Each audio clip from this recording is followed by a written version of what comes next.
হজরত সুলাইমান আলাইহিস সালামের বিশাল বাহিনী যখন পিপিলিকা বা পিঁপড়া অধ্যুষিত এক উপত্যকা দিয়ে যাচ্ছিল, তখন এক অভাবনীয় ঘটনা ঘটে।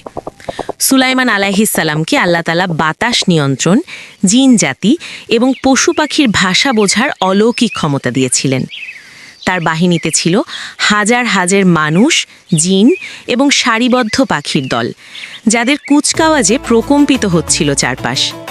এই বিশাল বহর দেখে উপত্যকার একটি ক্ষুদ্র পিঁপড়া আতঙ্কিত হয়ে চিৎকার করে তার সঙ্গীদের উদ্দেশ্যে বলল, হে পিঁপড়ারা, তোমরা দ্রুত তোমাদের গর্তে ঢুকে পড়ো, নইলে সুলাইমান এবং তার বাহিনী তোমাদের পিষে ফেলবে আর তারা টেরও পাবে না। মাইলখানেক দূর থেকে সেই ক্ষুদ্র পিঁপড়ার কণ্ঠস্বর সুলাইমান আলাইহিস সালামের কানে পৌঁছালো। তিনি পিঁপড়াটির এই বুদ্ধিমত্তা এবং সাবধানতা দেখে মুচকি হাসলেন এবং পুরো বাহিনীকে থামার নির্দেশ দিলেন।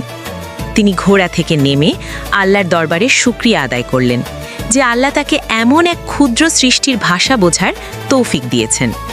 তিনি পিঁপড়াটিকে আশ্বস্ত করলেন যে আল্লাহর কোনো নবী কখনোই সৃষ্টির ওপর জুলুম করেন না।